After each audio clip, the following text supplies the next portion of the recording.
I found out my husband was cheating the same night he told me he loved me. He kissed my forehead, smiled, and said, "You're the best thing that ever happened to me, Nora." Then his phone lit up on the table. A message from my best friend Lily. "I miss you already." And my world didn't explode. It went silent.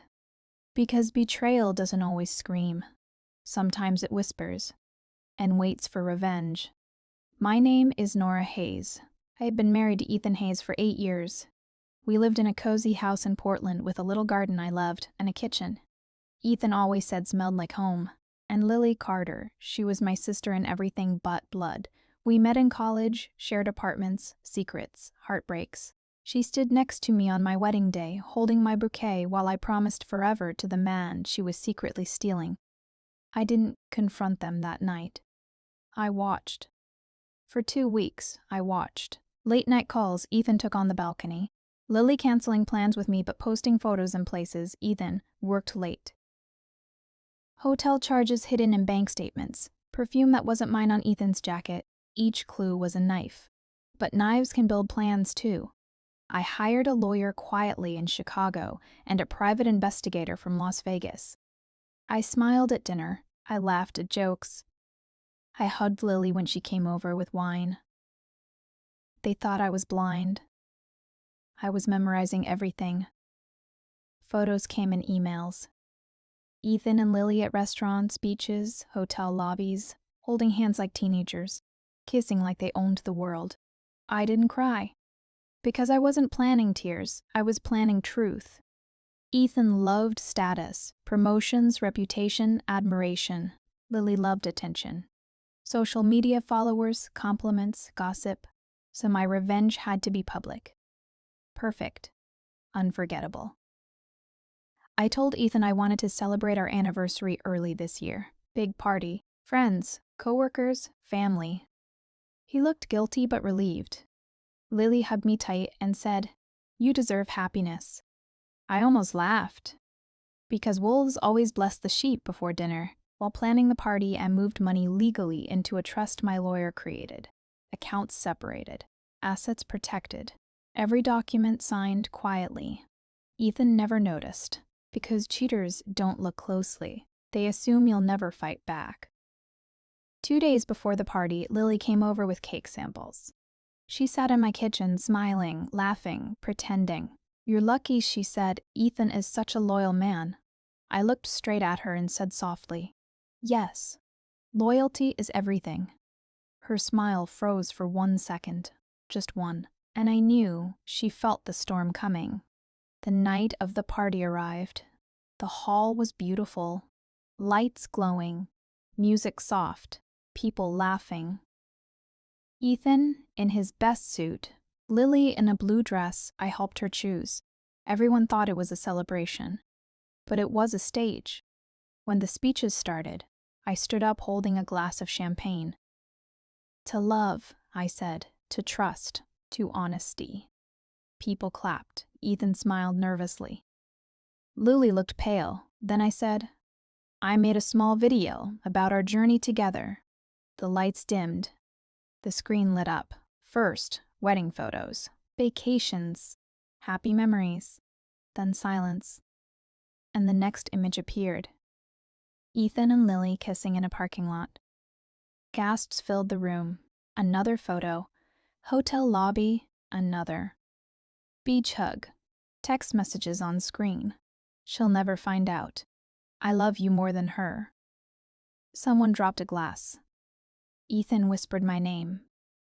Lily started crying, and I stood there, calm, because truth doesn't need shouting. It destroys quietly. I told them everything. How I trusted them. How they lied. How they planned behind my back. How my husband and my best friend turned love into betrayal. No screaming. No drama. Just facts. Their bosses were there. Their friends were there. Their families were there. And their lies collapsed in front of everyone. Then I handed Ethan divorce papers. Already filed. Already signed. House already mine. Accounts already protected. He looked at me like he'd never known me. "You planned this," he said. I smiled. You planned betrayal first. Lily tried to hug me. I stepped back. Friends don't steal husbands, I said, and I walked away. But that wasn't the end. Because revenge is only complete when the truth changes lives forever. And Ethan and Lily still didn't know. I had one more surprise waiting. A darker one. One that would make them remember my name for the rest of their lives. Ethan called me 53 times the day after the party. I didn't answer once. Lily sent long messages full of crying emojis and apologies. I didn't read them. I just watched the notifications pile up on my phone like dust on an old memory. Because revenge isn't about shouting back, it's about silence that scares them more than anger ever could. 2 days later, Ethan showed up outside my office in Portland. He looked like he hadn't slept. His hair was messy, his shirt wrinkled, his eyes red. He tried to hug me.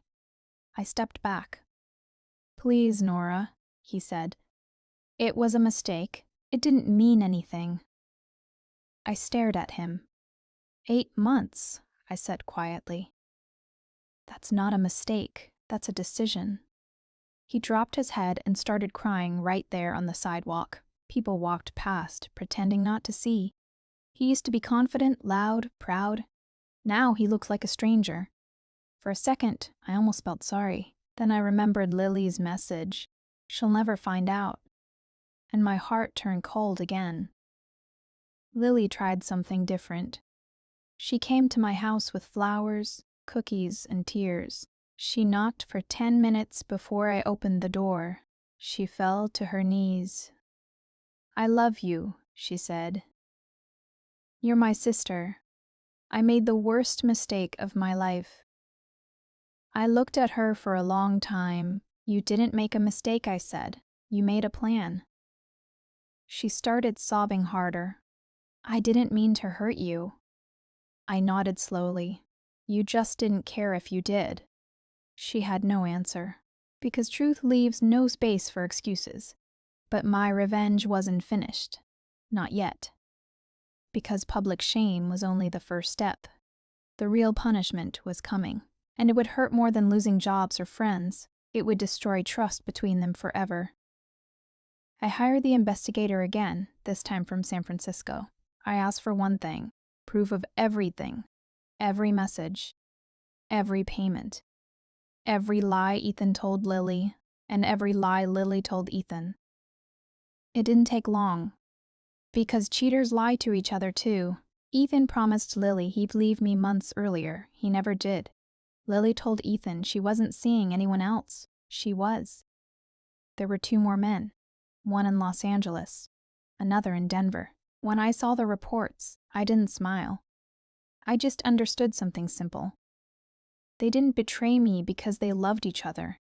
They betrayed me because they were selfish, and selfish people always betray again. A week later, Ethan called me from an unknown number. "I know you hate me," he said, voice shaking. "But Lily is lying. She's cheating on me too.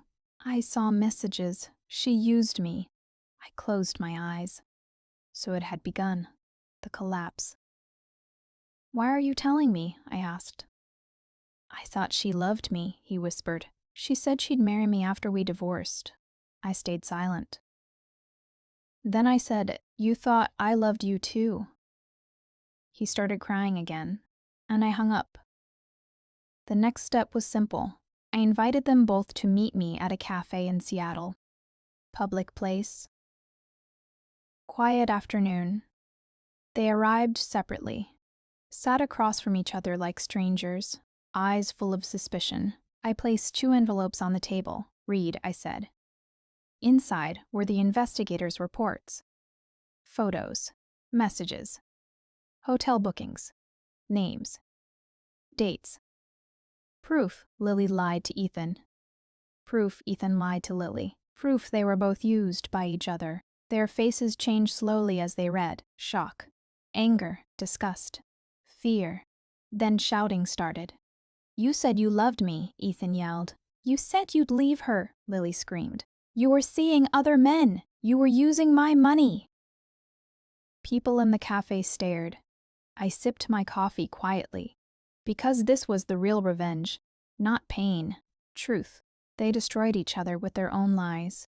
When the shouting stopped, they both looked at me. "Why are you doing this?" Lily asked. I stood up slowly. "Because you destroyed my trust," I said. "Now you'll live without trust too." I walked away without looking back. And for the first time since that night, I felt lighter. But revenge has a strange ending. Because when the anger fades, emptiness comes. And that emptiness asks one question. Now what? I didn't know yet. But I knew one thing. I wasn't done becoming stronger. And Ethan and Lily still didn't know. The final decision I had made. A decision that would shock them even more than the party. A week after that cafe fight, Ethan showed up at my door again, not angry this time. "Broken. I left her," he said quietly. "She lied about everything. About loving me. About the other men. About you. She said you were cold and selfish." I believed her. I looked at him for a long time. "Because believing her was easier than respecting me," I replied. He nodded, tears running down his face. "I ruined my life," he whispered. I didn't comfort him. Because some pain is earned. But I wasn't done. Because revenge isn't only about exposing lies. It's about rebuilding yourself so completely they can never touch you again. I started focusing on my career. I accepted a promotion at my firm's new branch in Boston. Bigger office. Better pay. New team. New life. I moved into a modern apartment overlooking the river. No memories. No ghosts. Just quiet. For the first time in months, I slept peacefully. But Ethan and Lily were still stuck in their mess. Lily tried one last move. She posted long emotional stories online, pretending to be the victim. She said I was controlling. Said Ethan was abusive. Said she fell in love accidentally. People started asking questions. So I answered once. I posted nothing dramatic. Just one photo. A screenshot of Lily texting Ethan months before. "She trusts me completely. She'll never suspect us." No captions. No insults. Just truth. Within hours, her lies collapsed. Friends unfollowed her. Clients canceled contracts. Her reputation fell apart quietly. And I didn't feel joy. Just closure. Ethan lost his job soon after. His company in Dallas didn't want scandal. He tried to apologize publicly, but no one trusted him anymore. One night he called me again. "I'm leaving the city," he said, "going to Phoenix, starting over. I don't expect forgiveness. I just wanted to say, you were the best thing in my life, and I destroyed it." I stayed silent, because some truths come too late. He hung up. And I never heard from him again. Months passed. My life grew calmer. I made new friends, joined a book club, started jogging by the river every morning. I learned to laugh again. One evening, I met an old colleague for coffee in New York City during a business trip. He told me something surprising. "Ethan tried to warn you once," he said, "about Lily." I froze. "What?" "Years ago. He said she flirted with married men. You laughed and said she'd never betray you. He dropped it." I sat there quietly. Because truth isn't always simple. Because sometimes people ignore warnings they don't want to hear. But that didn't excuse betrayal. Nothing does. Then Lily sent one last letter. No excuses, no lies, just truth. "I ruined the only real friendship I had," she wrote. "Not because I loved Ethan, because I was jealous of you, your marriage, your stability, your kindness. I wanted what you had, so I stole it and lost everything." I folded the letter slowly, and for the first time, I forgave her. Not aloud, not publicly, just inside. Because holding hate forever chains you to the past, and I wanted freedom. A year later, I stood on a quiet beach in San Diego watching the sunset. Warm wind, soft waves, peaceful sky. A stranger beside me asked, "Are you happy?" I thought about everything. The lies, the party, the revenge, the tears, the silence, and I said yes. Because the woman they betrayed was gone. and the woman standing there was stronger than their lies. But life had one last twist waiting. One final moment that would close the story forever, because two people from my past were about to meet me again. And this time, the truth would hurt even more than revenge. 6 months later, I received a message from Lily. "Can we meet? I need closure." I agreed. Not because I cared what she had to say, but because I wanted to see the look on her face when she realized how far she had fallen. We met at a quiet cafe in Chicago. She walked in, nervous, wearing a plain gray sweater, hair messy, eyes red from crying. Ethan wasn't with her. She had come alone this time. I sipped my coffee calmly. "Lily," I said, "you already know why I'm here." "Yes," she whispered. "And I want to apologize. I don't expect anything. I just need to say it." Her voice trembled. I studied her face, memorizing every line of regret, every flicker of shame. "Do you understand what you did?" I asked softly. "Yes," she nodded. "I ruined your marriage. I ruined our friendship. I destroyed trust. I was selfish. I didn't care about anyone but myself." I stayed silent. "Do you hate me?" she asked, voice barely audible. I shook my head. "No, hate doesn't matter anymore. It wouldn't change anything. You've already destroyed yourself." She looked shocked. "What do you mean?" I slid my phone across the table. A video. A private investigator had been watching, photos of her lying to everyone, cheating on multiple men, including Ethan. Everything she had tried to hide, everything she thought she could manipulate, recorded, documented, undeniable. She gasped. You still have these?" "I don't need them," I said calmly, "because you already showed the world your own truth. And I didn't touch it. You collapsed yourself." Her eyes filled with tears. She whispered, I lost everything. Friends, job, family trust. I can't undo this." I nodded. "Exactly."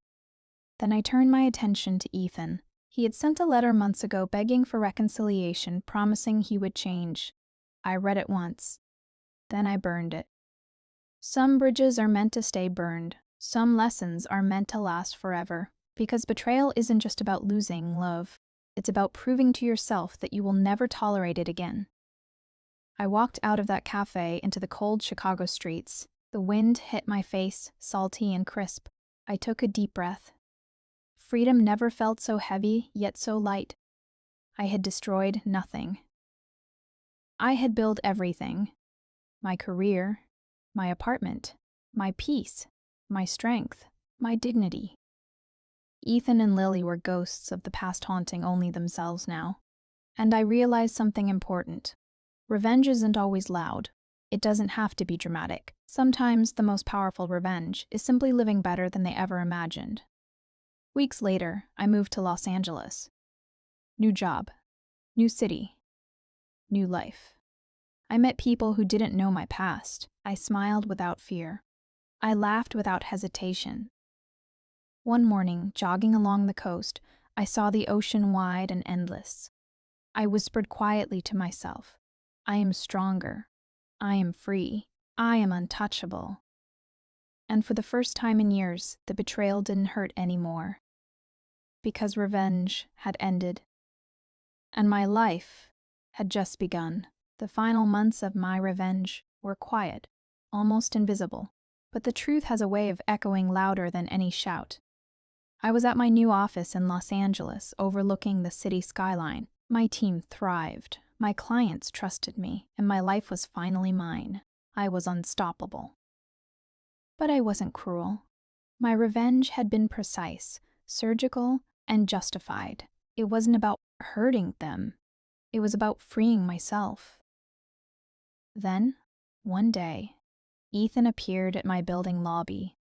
His eyes were hollow, his suit wrinkled, and he didn't even try to smile. "Nora," he whispered. I didn't answer. "I came to apologize," he said. I've lost everything. Lily left the city. My job is gone. My friends, my reputation, nothing is left. I looked at him carefully. Did you think I wanted revenge? I asked softly. He shook his head. Then why? He asked. Because you and Lily taught me who I really was, I said. I could have destroyed you. But I chose to rebuild myself instead. That's more powerful than anything you could feel from losing me.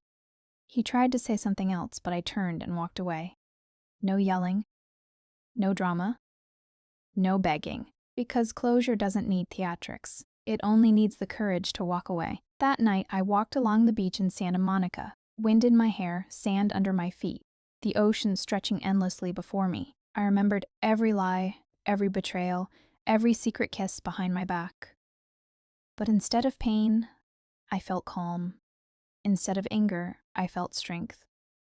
Instead of anger, I felt strength.